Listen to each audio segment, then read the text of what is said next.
And turning now to one of Hollywood's most recognizable villains. You might remember the Danish actor Mads Mikkelsen from James Bond's Casino Royale, Hannibal, Doctor Strange. But his latest movie, Arctic, sees him all alone as one of the few survivors of a plane crash, trying to make it out alive. I spoke to Mikkelsen about what it took to shoot in the harshest of conditions, whether he feels he's being typecast, and coming late to his acting career. Mads Mikkelsen, welcome to the program. Thanks for having me. So this film, Arctic, is really grueling. I mean, you look like you went through a really grueling process, either in preparation or during the shooting. Tell me what it took to actually play that role. Well, a lot of painkillers, for starters. It was as brutal as it looks. We were nominated to shoot for 30 days, and we had a lot of prep as well. But we ended up shooting for 19 days because we lost a lot of the days to the weather conditions. So were long days, drooling cold, quite brutal. And it was in Iceland, correct? It was in Iceland, and you know what they say there. If you don't like the weather, just wait 5 minutes, and so that's what we were struggling with. Yeah, I'm going to play just a little clip because it shows sort of the length of time it took you to do anything, whether it was walking, whether it was digging. Just play a little clip, and then we'll have you talk about it.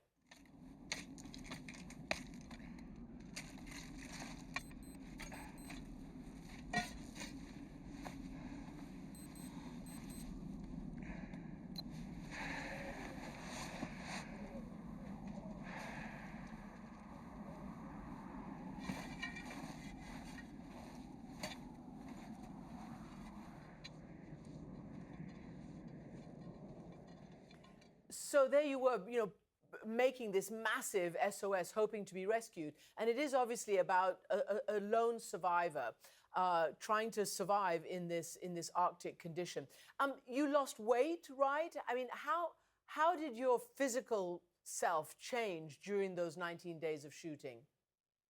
Well, it wasn't planned. It wasn't like a method thing. I mean, the character I played was not prepared to crash land on the ice, and neither was I. So we kind of just, dumped me there, and we went scouting. But throughout the scouting and the first week of shooting, I think I lost about 14 pounds, and I never gained them again. So it's just something that happened.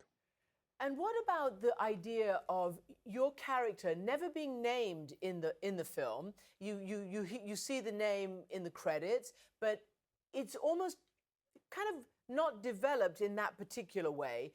And yet it's you and the Arctic and the tundra. I mean, your co-star are the elements. Describe what it's like actually playing that kind of a role with no co-stars practically. Well, one of the things I fell in love with was the fact that we didn't know anything about his background and his past. I was a little afraid that they would fall into the trap of going down memory lane and have some flashbacks. We really wanted it to be you and me, anyone stranded on the ice. We didn't know nothing about the guy, so we wanted to be able to identify with this character. But is it weird or intimidating, or in any way sort of massively stretching, just to be an actor with the nature as your co-star? Yeah, it's brutal. One of the biggest tools as an actor is obviously words, language, and then we took that away from me. But eventually, there is a second person who's popping up in the film, and that was the happiest day in my career. Finally, I had someone to bounce the ball up against. Of course, one of the articles says that yet there was a sense of rapt desperation which consumes the viewer. Your face and your gestures had to do everything because you basically uttered very few words. Yeah, that's what we're dealing with. I mean, I'm a huge fan of the old silent movies. I'm a huge fan of Buster Keaton. I think it's amazing what you can do with an expression. The tiniest little smile on his face is just opening up the sky.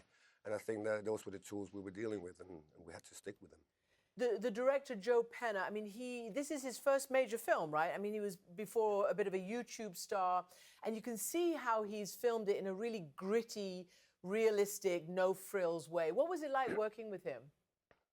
It was a blast. I mean, it's not the first time I work with first-time directors. I think there's some virgins know about it. They seem to be extremely radical. This is their film, their dream. and they're ready to go all the way to fulfill what they want. So I think that the script was very radical, and the way that he insisted on making it this way was also very radical, and I'm a big fan of that. You're Danish, and you've done a lot of films. Danish. Yeah. But I guess I'm bringing it up because you said that you're still looking for your sort of English language identity. What do you mean by that?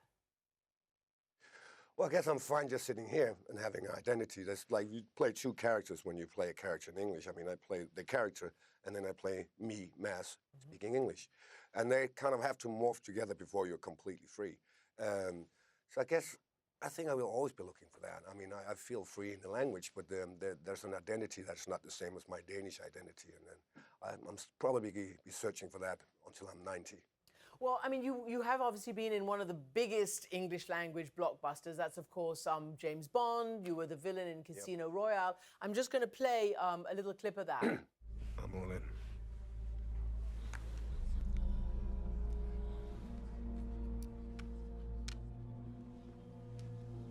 Well, it's 14,500,000. It's up to you, Monsieur Bond. Bond will have to go all in to call his bluff. Go. Call. Gentlemen, show down, please. Full house. Kings and aces. Monsieur Le Chiffre?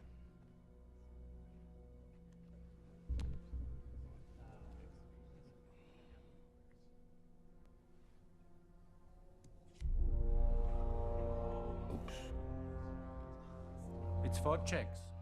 You know, it's been said, and you can see it clearly in that clip, that your facial gestures, your asides, like oops, you know, are beautifully sort of villainous. Do you like playing villains? For instance, the series Hannibal, I know it's been discontinued, but it was very, very critically acclaimed, and, you know, people loved it, and who knows, it may come back, it may be made into a movie. But what is it about the villain that attracts you? I don't know. I don't think it's only attracting me. I think it attracts the audience. I mean, there's a reason why we have so many fantastic villains throughout the movie history. I always say that, you know, 5 minutes after we invented God, we invented Satan. We somehow needed that balance, and we've always been curious what's on the other side of the moon, right? It's fascinating. It's a part of our inner life that we don't deal with every day, and then when we see it on the big screen, we kind of get relieved. And I guess I want to ask you also, because I've asked quite a lot of people who I'm interviewing these days about, well, if they're men, about masculinity. And of course, you know, about, you know, the Me Too movement and femininity when we talk and feminism, when I talk to women. You're going down that path. I am. Let's do it. Okay. Yeah. So I guess masculinity. Do you feel, because you do play these very masculine roles, these very sort of, you know, whether they're villains, whether they're hunks, whether they're endurance, you know, travelers like in Arctic. What would you say about masculinity today and how men are expressing themselves and roles that are coming up for men? Well, this is a long discussion, right? First of all, I like that you say masculinity and you don't start out saying toxic masculinity, because those are two very different things, right? I mean, I'm a man, and I tend to, you know, lean up against things I recognize. So I guess it becomes masculine to a degree, and a lot of women tend to be feminine. So I think that we're having a healthy debate about these things these days, but we also have to realize we are different, and we should embrace it. So describe, well, fill in those blanks then a little bit, because I can see, you know, you were glad that I didn't use the word toxic, and of course that's one of the phrases that a lot of people are using right now. Yeah. Do you feel boxed in, or do you feel burdened by the momentum from the Me Too movement and Time's Up and all the rest of it? No, not at all. I mean, let's get one thing straight here. Obviously, people who are doing something illegal has to be caught. And people are really just behaving like idiots. They have to have, you know, get some flashback on that. That's not what we're dealing with. Obviously, I don't feel there's a big wave in Denmark pushing any agenda. We feel free, as we've always done.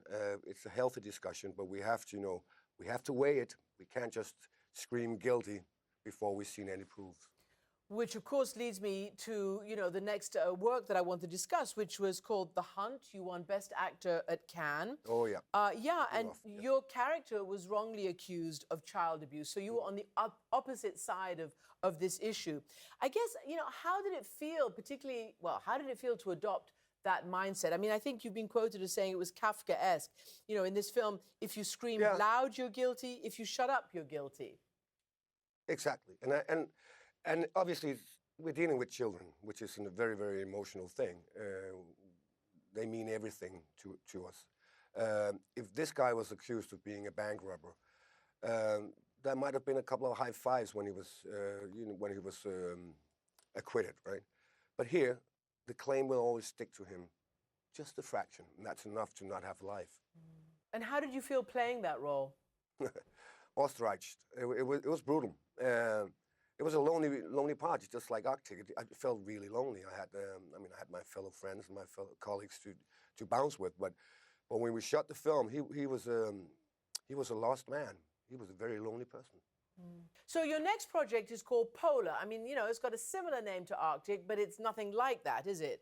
I mean, how do you move from these blockbusters that we talked about to these more indie things? Kind of easy. I take a plane and I start working.